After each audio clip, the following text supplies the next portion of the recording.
My name is Rebecca Chin and I'm 34 years old. The day my brother Marcus humiliated me at his wedding was supposed to be a celebration of love and family.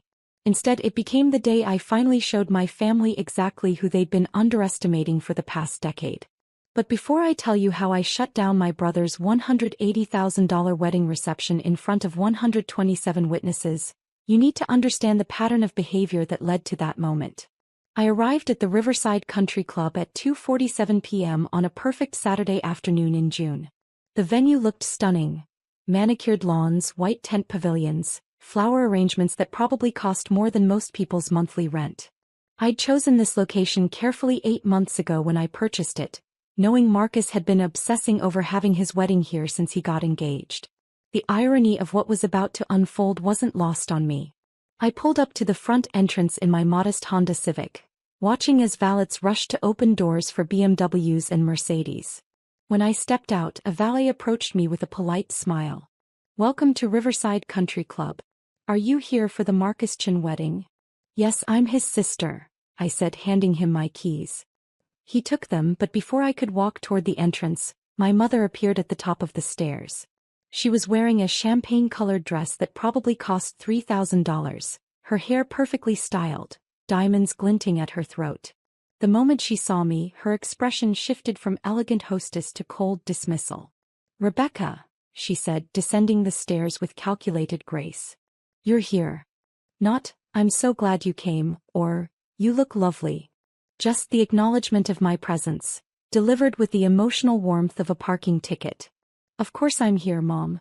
It's Marcus's wedding."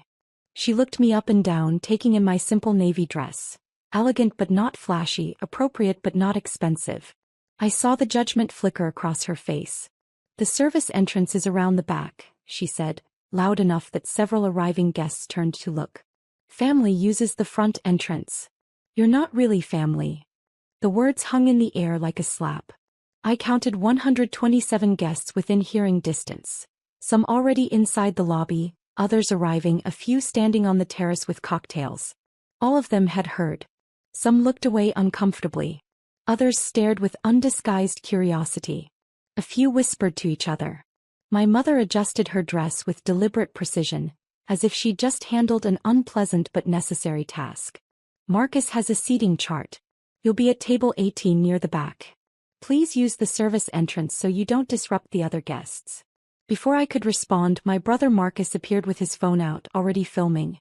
He was wearing a custom tuxedo, his hair styled perfectly, his smile wide and cruel. "This is perfect," he said, capturing the moment. "Hey everyone, say hi to my sister who can't even afford to dress properly for my wedding." He filmed me standing there, then panned to show the service entrance sign with an arrow pointing around the building. Within minutes, I saw him typing on his phone. The post went up on Instagram before I'd even moved. A video of me standing awkwardly at the front entrance with the caption, "Know your place" face with tears of joy, #family hierarchy, #wedding day, #not all heroes wear capes. I took a deep breath and smiled. "Of course, Mom. I'll use the service entrance. Congratulations, Marcus." I walked around the building, passing the kitchen delivery area, the staff parking lot, and finally reaching a plain metal door with a small sign that read, "Service entrance, staff only." A young woman in catering uniform held it open for me, looking embarrassed. "I'm so sorry about this," she whispered. "I heard what happened out front." "It's okay," I told her. "I'm exactly where I'm supposed to be." She led me through the industrial kitchen, past stainless steel prep stations and staff changing rooms, finally emerging into the main reception hall through a door marked "Staff Access." I could see the elegant ballroom from this angle. Crystal chandeliers, floor-to-ceiling windows overlooking the golf course, tables dressed in ivory linens with elaborate centerpieces of roses and hydrangeas. Table 18 was indeed in the back corner, partially hidden behind a support column, with a view of exactly nothing except the exit signs and the kitchen door. My place card read simply Rebecca, while every other card on nearby tables included last names and titles: Dr. Thompson, Judge Martinez, Senator Wong's family. But I sat down, folded my hands and waited. Because I'd been waiting for this moment for 8 months, ever since I'd quietly purchased Riverside Country Club for $2.3 million in cash. If you're genuinely enjoying this story, I'd really appreciate it if you could hit that like button. But only if you're actually finding it interesting. No pressure at all. Let me take you back 3 years to help you understand how we got here. I need you to see the pattern, the systematic erasure of my worth that my family had perfected over decades. I grew up as the younger sibling in a family that worshipped success, but only the kind of success they could understand and show off. Marcus went to Wharton, got his MBA, and landed a position at a prestigious investment firm in Manhattan. He made $340,000 a year, drove a Porsche and lived in a penthouse in Tribeca. My parents threw parties to celebrate his promotions. They framed his business magazine features. They introduced him as our son, the investment banker. I went to a state school, graduated with a degree in computer science, and took a job at a small tech startup that no one had heard of. My starting salary was $65,000. Decent but not impressive by my family's standards. My mother told people I worked with computers, in the same tone someone might say, works at a gas station. My father stopped asking about my job after the first year, clearly bored by my explanations of back-end infrastructure and database architecture. The startup was called DataStream Solutions. I was employee number 12, brought in to rebuild their entire data pipeline. I worked 80-hour weeks, sleeping under my desk some nights, living on vending machine coffee and determination. My family never asked about it. When I tried to mention a breakthrough or a successful launch, my mother would interrupt. That's nice, dear. Did you hear Marcus closed a $50 million deal? 3 years ago, DataStream got acquired by a Fortune 500 company for $840 million. As employee number 12 with equity points and a critical role, my shares were worth $4.7 million after taxes. I was 31 years old and suddenly wealthier than I'd ever imagined. I didn't tell my family. I'd learned by then that my achievements didn't matter to them, so why bother? Instead, I invested carefully. I bought a modest condo in a good neighborhood. Nothing flashy, just 1,200 square feet with good light and a parking spot. I kept driving my Honda Civic. I kept wearing clothes from Nordstrom Rack instead of designer boutiques. I invested in index funds, bought a few rental properties, and continued working as a senior engineer at the acquiring company for $180,000 a year plus benefits. To my family, I remained Rebecca who works with computers. The disappointment. The one who didn't achieve anything worth bragging about. The pattern of exclusion started small and grew over time. My parents would have dinner parties and forget to invite me. When I'd hear about them later through mutual friends, my mother would say, "Oh, it was just for Marcus's work colleagues. You wouldn't have been interested." Marcus got a new apartment and my parents threw him a housewarming party with 60 guests. When I bought my condo, my mother said, "We can't keep celebrating every little thing, Rebecca. It's just a small condo. Family vacations happen without me." "We didn't think you could afford it," my father explained when I found out they'd spent 2 weeks in Italy with Marcus and his then-girlfriend. Holiday celebrations got scheduled around Marcus's availability. "He's so busy," my mother would say. "We have to work with his schedule." If I mentioned I was also busy, she'd wave it off. "You can take time off from your computer job." The financial disparity became a weapon. Marcus would pick up the check at restaurants and my parents would praise his generosity. When I offered to pay, my mother would say, "Save your money, dear. We know you don't have much to spare." At Marcus's engagement party, my father gave a toast, "To my son who has exceeded every expectation and made us prouder than we ever imagined possible." He looked directly at me during the pause that followed, the unspoken comparison hanging in the air. But the cruelest part was the secret I carried. I'd been financially supporting my parents for 6 years.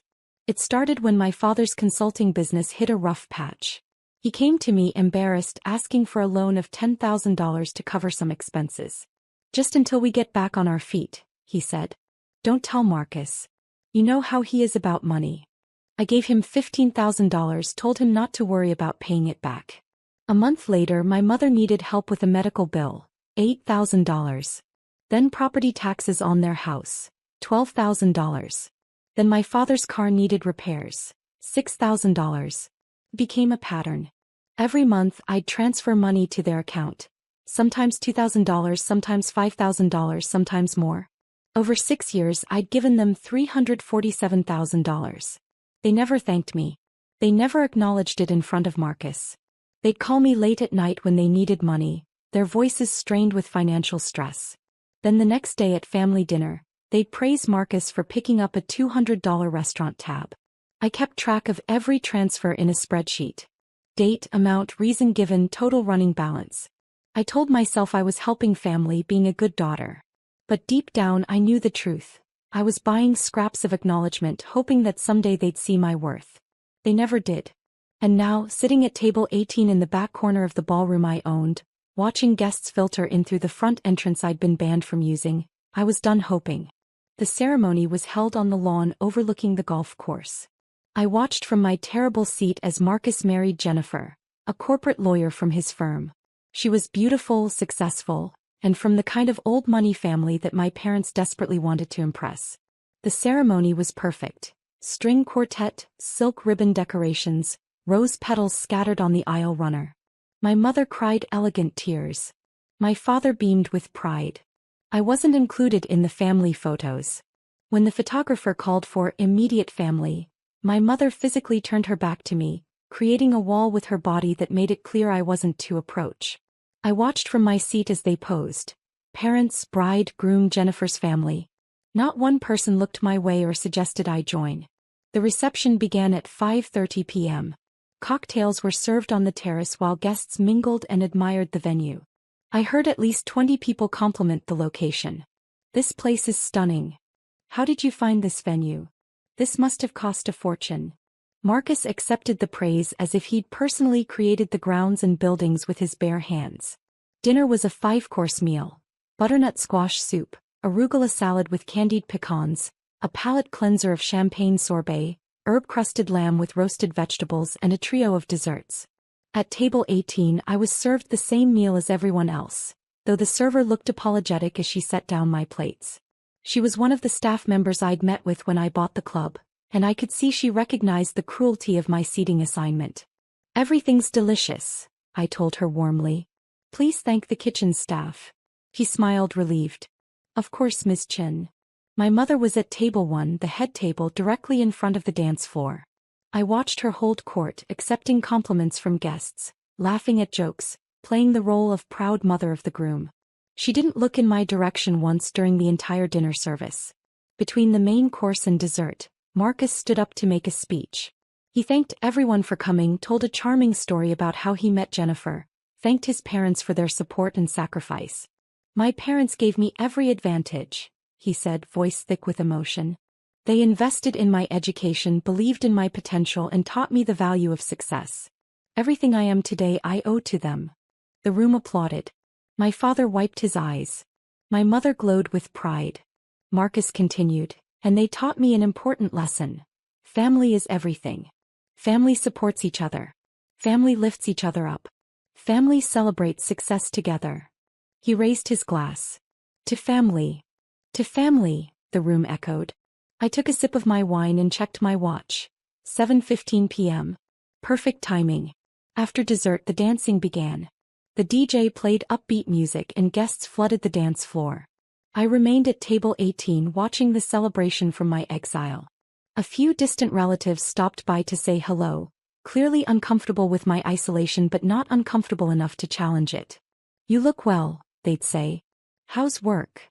Then they'd drift away, relieved to return to the celebration. At 7:43 p.m., I saw my mother approach the DJ booth. She was laughing with Jennifer's mother, pointing at something on a tablet, probably the photo slideshow they'd prepared. The DJ nodded and announced a special presentation. The lights dimmed. On a large screen behind the head table a slideshow began, Marcus and Jennifer, a journey to forever. Photos from their childhoods, their college years, their early dating days, their engagement. Soft music played. Guests cooed and applauded. Then came the family photos. Marcus as a baby with my parents. Marcus's first day of school. Marcus's high school graduation. Marcus at Harvard. Marcus at his first job. Photo after photo of Marcus with my parents. Marcus achieving milestones, Marcus being celebrated. Not a single photo included me. Not one. In photos where I knew I'd been present, family vacations, holiday dinners, birthday parties, I'd been cropped out or the photo had been chosen from an angle that excluded me entirely. It was a historical revision, a visual statement. This family consists of 3 people and I am not one of them. Drop a comment and let me know where you're watching from. I love hearing from people who've dealt with difficult family dynamics. The slideshow ended to enthusiastic applause. My mother dabbed at her eyes with a handkerchief. Marcus hugged his parents, then hugged Jennifer's parents. The DJ announced it was time for the parent dances. First dance with the mothers, then the fathers. While Marcus danced with my mother, I stood up and walked quietly toward the venue manager's office. I timed this perfectly. The celebration was in full swing. Everyone was distracted and emotional and no one would notice my absence. David Morrison, the venue manager, was exactly where I'd asked him to be. In his office reviewing the evening's schedule. He looked up when I knocked. "Miss Chen, is it time?" "It's time," I said. He nodded, stood and straightened his tie. "I'll make the announcement during the father-daughter dance as you requested. Are you certain about this?" "I've never been more certain about anything in my life." "Very well." He picked up a tablet and followed me back toward the ballroom. We waited in the service hallway, watching through the staff entrance as Marcus danced with my mother, then transitioned to dancing with Jennifer's mother. The song changed. My father approached Jennifer for their dance. The father-daughter moment everyone anticipated. The music swelled. Guests circled the dance floor, phones out, capturing the moment. It was beautiful and touching and exactly the kind of memory my parents loved. Being at the center of someone else's important moment, basking in reflected glory. David cleared his throat, checked his tablet once more and then walked onto the dance floor. He moved with quiet authority, his presence professional but firm. He approached my father and Jennifer mid-dance. "Excuse me," David said, his voice polite but clear enough to carry. "I apologize for the interruption."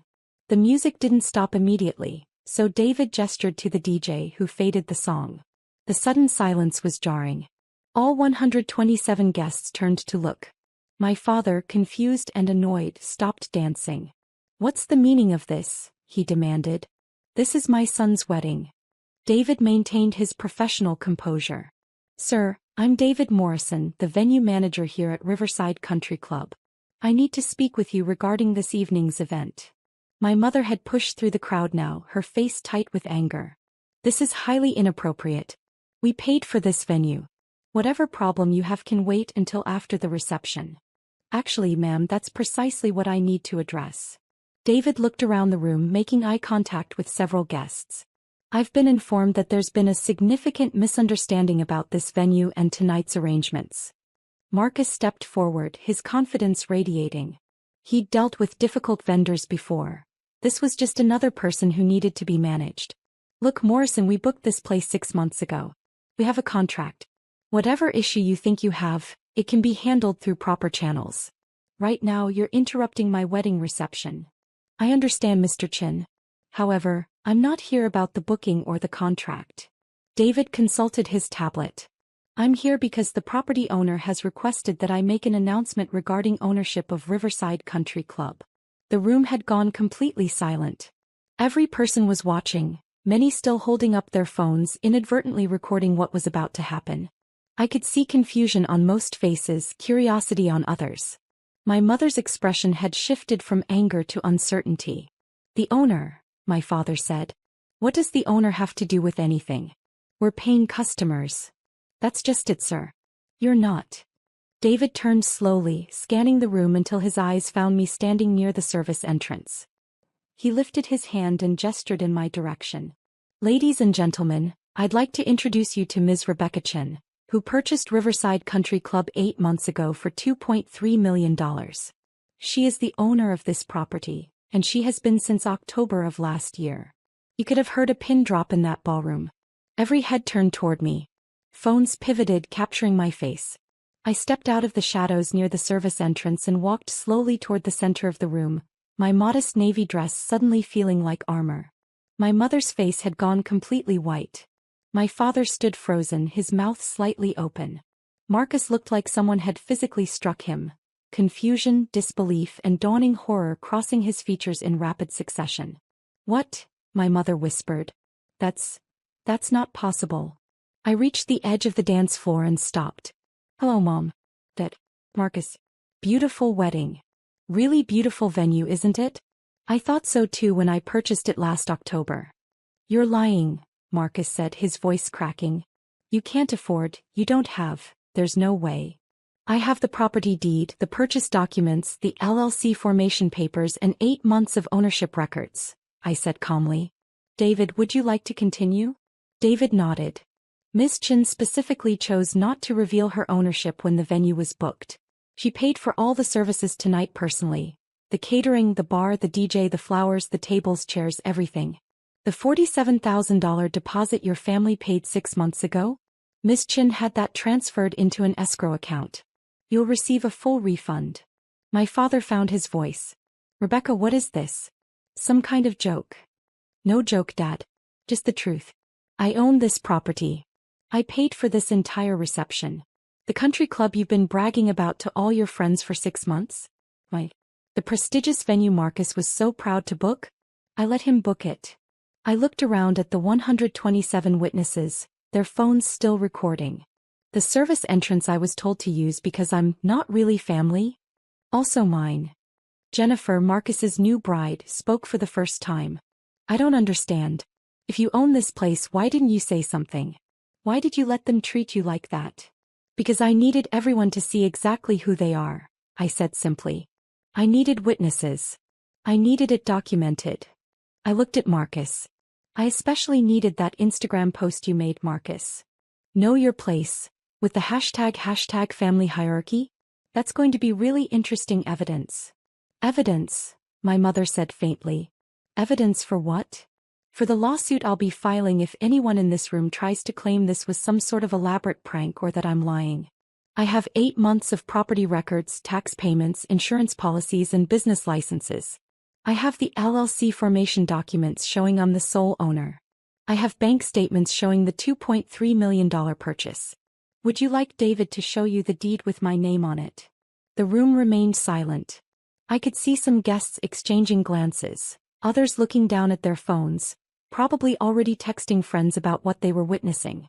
A few people looked genuinely upset on my behalf, realizing they'd just watched a family publicly humiliate someone who owned the very ground they were standing on. My mother tried to regain control. Rebecca, this is Marcus's wedding day. Whatever issues you have, this is not the time or place. No, Mom. This is exactly the time and place. Because this is the culmination of years of you telling me I'm not good enough, not successful enough, not worthy enough to be considered real family. You made me use the service entrance at a venue I own. You put me at table 18 behind a column hidden away like something shameful. You erased me from the family slideshow. You made sure 127 people witnessed your contempt for me. I turned to address the room. I want to be clear to everyone here. I hold no ill will toward any of you. You're guests at what was supposed to be a celebration. But I need you to understand what you witnessed tonight. This family, I gestured to my parents and brother, has spent years treating me as less than human. They've accepted $347,000 in financial support from me over 6 years while publicly dismissing me as a failure. They've excluded me from family events, cropped me out of photos, and told me repeatedly that I'm not worthy of being called family. My father's face had gone from white to red. You're exaggerating. We never. I have bank records showing every transfer, Dad. Every time you called me at 11 p.m. asking for money to cover property taxes or medical bills or car repairs. Every time Mom needed help with expenses and begged me not to tell Marcus because he has his own life to worry about. $347,000 over 6 years. Would you like me to show everyone the spreadsheet? The guests were riveted now. This had gone from a wedding reception to something else entirely. A public unveiling of family dysfunction that no one could look away from. I could see some people recording everything on their phones and I didn't stop them. I wanted this documented. Marcus tried a different approach. Look, Becca, if you're upset about the seating. Don't call me Becca. You lost that right when you filmed me and posted it on Instagram with, "Know your place." I pulled out my own phone and held it up. I have screenshots. I also have screenshots of the family group chat where Mom told everyone I wasn't worth including in the family vacation last summer. And the email thread where you, Marcus, told Dad that I was embarrassing and shouldn't be invited to your promotion party. Jennifer touched Marcus's arm. You said you had one sister but she lived far away and you weren't close. You said she was busy with work. He lied, I said. I live 20 minutes from him. I've tried for years to be part of this family. They just decided I wasn't worth the effort. I looked at my parents. And tonight you made your position crystal clear. In front of 127 witnesses, you told me I'm not really family. My mother's eyes were filling with tears, but I couldn't tell if they were genuine or performative. Rebecca, please. You're making a scene. No, Mom. You made the scene when you sent me to the service entrance. You made the scene when you erased me from the slideshow. You made the scene when you seated me at the worst table in a venue I own. I'm just making sure everyone knows who made the scene first. David cleared his throat. Miss Chen, what would you like me to do regarding the remainder of the evening? It was the question everyone was waiting for. Would I shut down the reception? Would I throw them out? I could see the fear in my parents' eyes, the panic in Marcus's expression. The power had completely shifted and they knew it. I took a deep breath. The reception will continue as planned. Everyone here is welcome to stay and enjoy the rest of the evening. The bar remains open, the food will continue to be served, and the DJ will keep playing. I paid for all of it and I want Marcus's guests to have a nice time. I paused. However, effective immediately, I'm resigning from this family. Mom, Dad, Marcus. Consider this my formal notification that I'm done. No more phone calls asking for money. No more expectations that I'll show up to be insulted. No more pretending that I'm part of a family that doesn't want me. You can't just, my father started. I absolutely can. And I am. I looked at David. Please have security escort my parents and brother out after the reception ends. They're not welcome on this property after tonight. You can't ban us from a country club. Marcus said, his voice rising. We have memberships here. My friends have memberships. Actually, Marcus, you don't have a membership. When I purchased the property, I reviewed all the membership agreements. Our parents applied for membership 6 months ago, but the previous owner never processed it because they couldn't afford the $50,000 initiation fee. I found the paperwork in the pending files. I smiled. So no, you don't have memberships. You never did. You were just using the club as day guests for wedding planning meetings. The humiliation on their faces was complete. Everything they'd bragged about, the prestigious venue, their exclusive country club access, their elevated social status, had been built on a foundation they didn't own and couldn't afford. My mother was crying now, real tears of genuine distress. Rebecca, please. We can talk about this. We can fix this. There's nothing to fix, Mom. You made your choice tonight. You chose to humiliate me publicly, to erase me from family history, to treat me as less than human. The only reason you want to talk now is because you've realized I have money and property and success you didn't know about. If I'd stayed quiet about owning this place, you'd have kept treating me the same way forever. I turned to leave, then paused and looked back at the room full of witnesses. To everyone here, thank you for coming to celebrate Marcus and Jennifer. I genuinely hope you have a wonderful evening. The bar is fully stocked, the dessert bar is opening in 20 minutes. And the DJ has been instructed to take requests. Enjoy yourselves.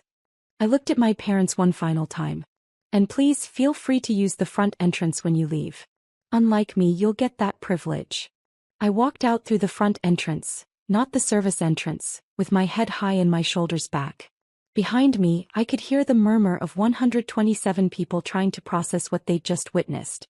Some would side with my family. Some would think I'd been cruel. But most would remember that they'd watched a family publicly humiliate someone, only to discover that person held all the power they'd been denied. David caught up with me in the main lobby. Miss Chen, are you all right? I'm perfect, David. Make sure the staff takes care of the guest. I want everyone to have a good time despite the drama. Of course. And your family. After the reception ends at midnight, please have security escort them out.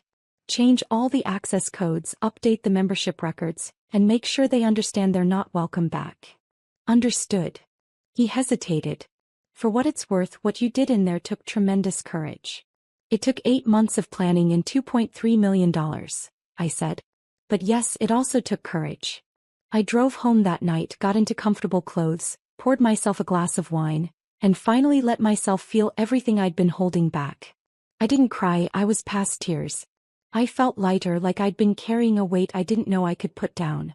My phone started ringing at 11:47 p.m., right as the reception would be ending. Marcus called first, then my mother, then my father, then Marcus again. I didn't answer. They called 6-7 times before midnight. Then the text started. How could you? You ruined everything. This is so cruel. Call us immediately. I blocked all their numbers at 12:15 a.m. and went to bed. The next morning my phone showed 89 missed calls from various family members. Aunts, uncles, cousins who'd been at the wedding. I blocked them all. A few sent emails instead, which I read out of curiosity. Most condemned me for ruining Marcus's special day. A few said I was petty and vindictive. 3 people, my cousin Sarah, my Aunt Patricia, and a family friend named Helen, sent messages of support. I can't believe they treated you that way, Sarah wrote. You showed incredible restraint. Most people would have shut down the whole reception. I responded to those 3, thanked them for their kindness, and deleted the rest of the emails without reading them.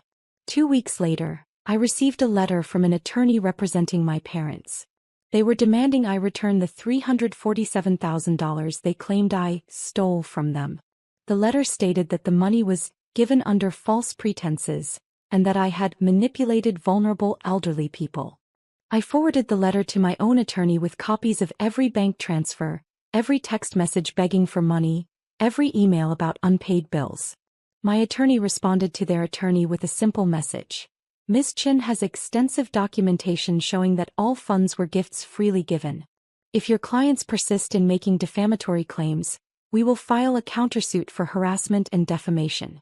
Additionally, Ms. Chin is prepared to provide evidence of financial elder abuse if your clients' claims suggest they were not mentally competent to manage their own finances. I never heard from that attorney again. 3 months after the wedding, I was having coffee at a local cafe when I ran into Jennifer, Marcus's wife. She was alone, looking stressed and tired. When she saw me, she hesitated, clearly unsure whether to approach. Rebecca, she said finally. Can I talk to you for a minute?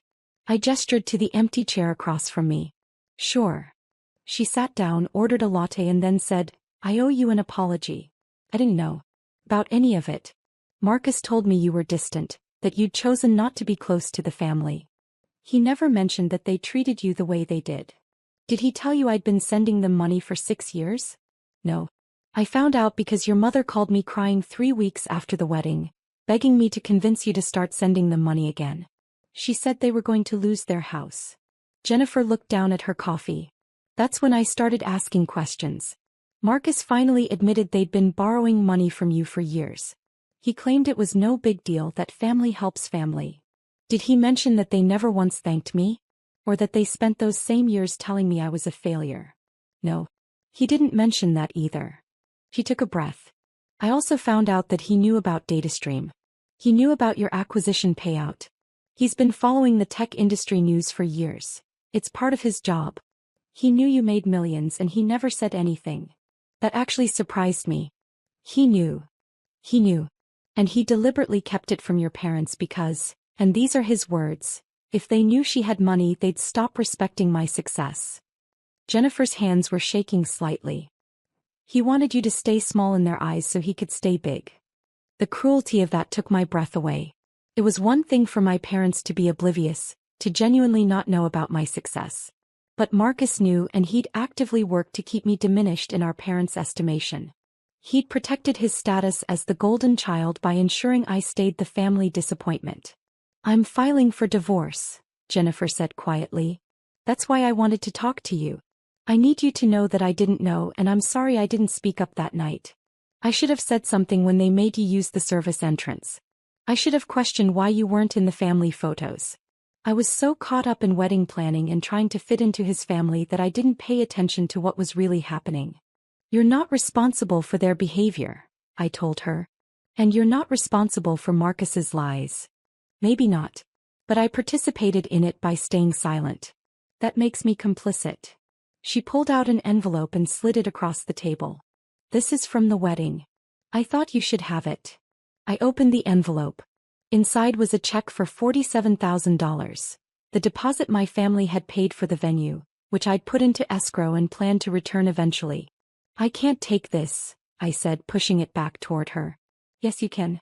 Marcus used money from our joint account, money I earned, to make that deposit. I'm giving it to you as a wedding gift for the wedding that should have celebrated you instead of excluding you. She stood up. I'm sorry, Rebecca. I'm sorry for all of it. She left before I could respond. I sat there with the check, processing the fact that Marcus's wife had shown me more decency in a 10-minute conversation than my family had shown me in 34 years. It's been 18 months since Marcus's wedding. I still own Riverside Country Club, which has become quite profitable under my management. I've used the property for charity events, hosting fundraisers for local schools and community organizations. The service entrance has been permanently closed and converted into an office suite. There's only one entrance now and everyone uses it. My parents lost their house 8 months after the wedding. Without my monthly transfers, they couldn't keep up with the mortgage payments. They had to sell and move into a small rental apartment. I heard through the grapevine that they tried to take out loans using Marcus's income as collateral, but he refused to help them. The golden child apparently only shines when it's convenient. Marcus and Jennifer's divorce was finalized 4 months ago. I heard he's dating someone new, another lawyer with the right pedigree and connections. My mother called me from a number I didn't recognize, leaving a voicemail saying they'd made mistakes and wanted to start fresh. I didn't call back. I don't miss them. That's the part that surprises me most. I genuinely don't miss being part of a family that never valued me. I've built my own family now. Sarah, my cousin who supported me, has become one of my closest friends. Aunt Patricia and I have dinner once a month. I've gotten involved in mentorship programs for young women in tech, and those relationships have become more meaningful than any biological connection I ever had.